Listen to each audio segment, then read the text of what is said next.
এই রেসিপিটা সবার করতে ভালো লাগবে। মন চাইবে একবার হলেও করে দেখি। কী দিয়ে করেছি সেটা জানতে হলে ভিডিওটা কিন্তু দেখতে হবে বন্ধুরা। পুরো দারুণ একটা রেসিপি। আমি কি করে করেছি জানো? বাড়িতে অনেক সময় ভাত বেঁচে যায় না? সেই ভাতগুলো কি করব? তাই তো সেই ভাত দিয়েই করেছি রেসিপি।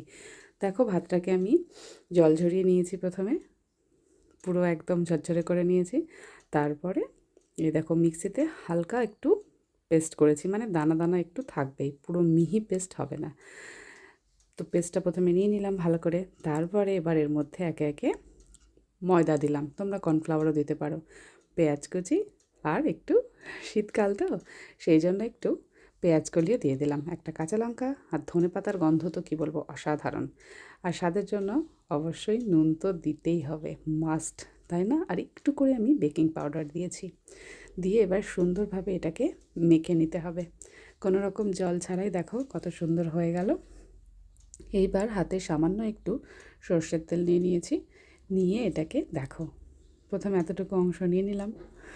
নেওয়ার পরে তোমরা যতটা বড় চাও ততটা বড় নিতে পারো। আমার মনে হলো আরেকটু নিয়ে নিই।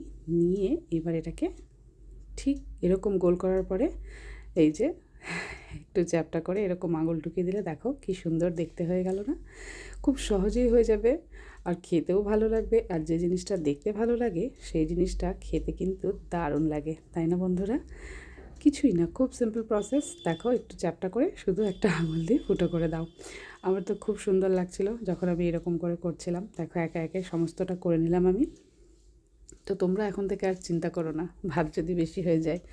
এবার আমি সর্ষের তেল গরম করতে দিয়ে দিয়েছিলাম, তেলটা গরম হয়ে গেলে সেগুলোকে ছেড়ে দিচ্ছি। দিয়ে প্রথমে একটু হয়ে যাবে, মিডিয়াম ফ্লেমে রাখবে, তারপরে উল্টে পাল্টে দেবে।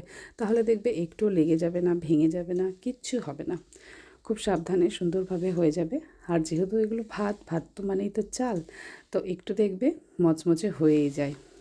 তো এবার দেখো আমি সুন্দরভাবে এগুলোকে যখন একটু লাল লাল হয়ে যাচ্ছে তখন তুলে নেব। এগুলো এত লোভনীয় লাগছিল, স্ন্যাক্স হিসেবে ধরো আমরা যে কোনো সময় খেতে পারি। সব সময় যে ভাত নষ্ট হয়ে যাওয়ার চিন্তা হয় বা ভাত ফেলে দেবো সেরকম একটা টেন্ডেন্সি থাকে না আমাদের, যে বাসি ভাত কে খাবে, তাই না? তো এরকম করে খেলে কিন্তু দারুণ লাগবে। আর টমেটো সস দিয়ে আমি এটা তোমাদের সঙ্গে সার্ভ করছি। তোমরা এটা ধনেপাতার চাটনি দিয়েও খেতে পারো, সেটাও কিন্তু খুব সুন্দর লাগে বন্ধুরা।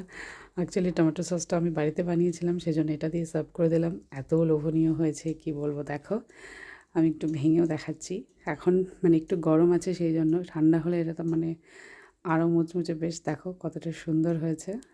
তো রেসিপিটা কেমন লাগলো অবশ্যই জানিও।